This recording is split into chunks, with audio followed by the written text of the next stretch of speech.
रति अपने पति कामदेव को लेकर के द्वारिका आ गई। इधर आचार्य सुखदेव जी ने कहा, परीक्षित एक बार भगवान को झूठा कलंक लगा। ने कहा, भगवान को झूठा कलंक? बोले हाँ, लोगों ने भगवान को नहीं छोड़ा साहब, तो आपको और हमको क्या छोड़ेंगे हैं? भगवान को झूठा कलंक क्यों लगा, ये कथा सुनाइए। तो आचार्य सुखदेव जी वर्णन करते हैं, राजन इस नाम का राजा है और वो सुना रोज दे, इतना धन मिलता, इतना धन मिलता।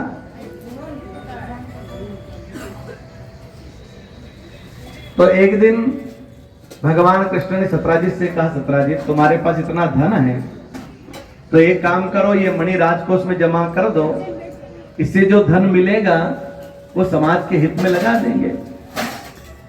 भगवान के कहने पर भी सत्राजित ने मना कर दिया।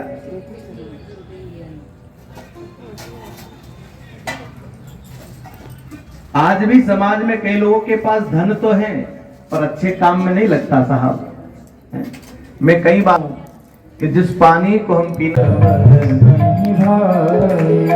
पर पीड़ा सब नहीं अधमाए, पर पीड़ा सब नहीं अधमाए, पर गिद सारे सजब नहीं भाई।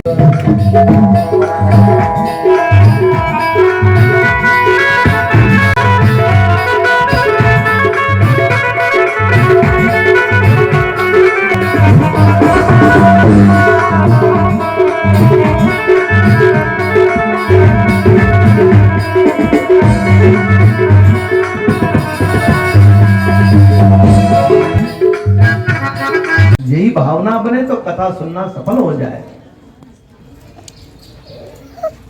जामवंत जी ने अपनी कन्या जामवंती और मणि भगवान को समर्पित कर दी। जामवंती और मणि को लेकर भगवान कलंक लगाया। क्या करूं? तो मन में आया कि मैं अपनी कन्या भगवान को समर्पित कर दूं। तो सत्यभामा का विवाह भगवान के साथ करने का प्रस्ताव भेजा। भगवान ने स्वीकार कर लिया और सत्यभामा के साथ विवाह होता है और दहेज में मणि देने लगे। तो भगवान ने मणि लेने से मना कर दिया कि मणि मैंने मेरे लिए नहीं मांगी थी, समाज के लिए मांगी थी। मर जाऊं पर मांगू नहीं अपने तन के काज, और परमार्थ मोहे न आवेला है। कभी कभी परमार्थ के लिए मांगना पड़ता है।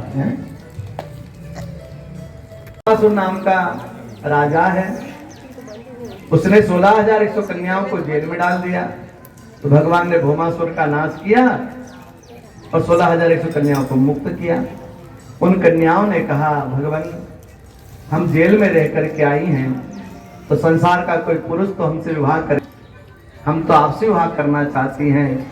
जिसको कोई नहीं अपनाता ना साहब, उसका मेरा गोविंद अपनाता है, मेरा परमात्मा अपनाता है।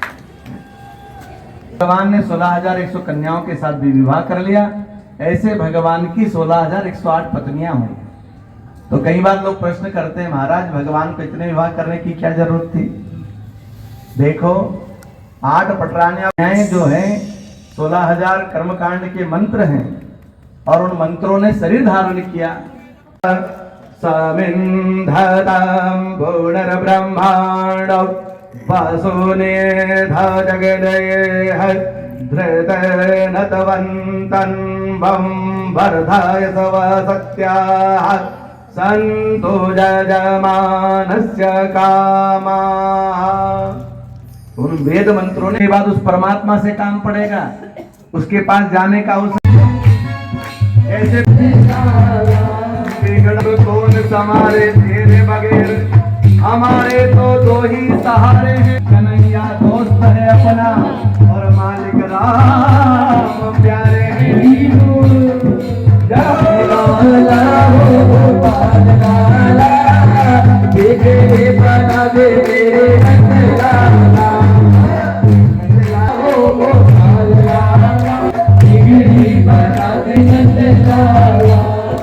कोई नहीं रे यहाँ, कोई नहीं रे हीरा को परखइयो राम, कोई नहीं रे, कोई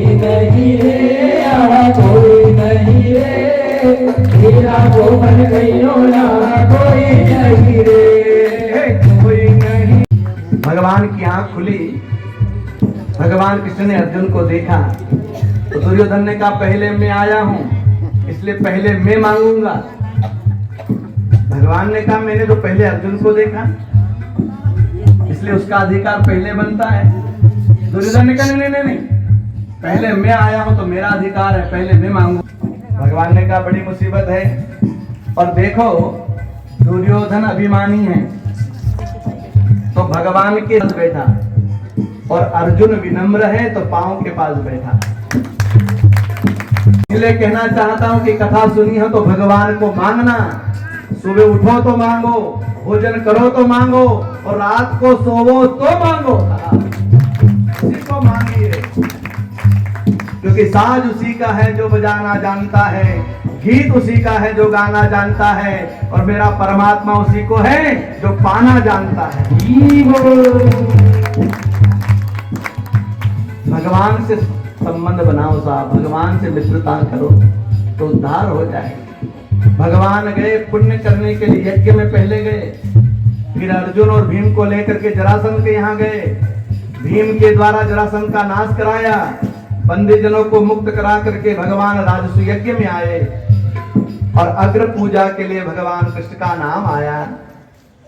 तो भगवान कृष्ण का नाम आया तो शिशुपाल गालियां देने लगा। भगवान ने कहा 100 गाली तक माफ करेंगे, 101 में तो गर्दन काट देंगे। तो शिशुपाल माना नहीं, 100 गाली पूर्ण हुई तो भगवान ने सुदर्शन चक्र से गर्दन काट दी। सनातन धर्म के लोग 100 बार क्षमा करते हैं लेकिन जब 100 पूरा हो जाता है तो फिर युद्ध करते हैं कि करना जो तुम्हारी हिफाजत कर सके। हाँ, आतताइयों के साथ मत बैठ जाना, गलतफहमी में मत रह जाना। कई लोग बहकाते हैं, भटकाते हैं, राजनीति से परे उठ करके सनातन की रक्षा करना। सनातन को गालियां देना आजकल बड़ा वो हो गया, सम्मान की बात हो गई है और कोई नहीं बोलता है। हमारे यहाँ गर्दन कट जाती है लोगों की, फिर भी लोग नहीं बोलते हैं। समझना है हमको, सतर्क रहना है, सावधान रहना है।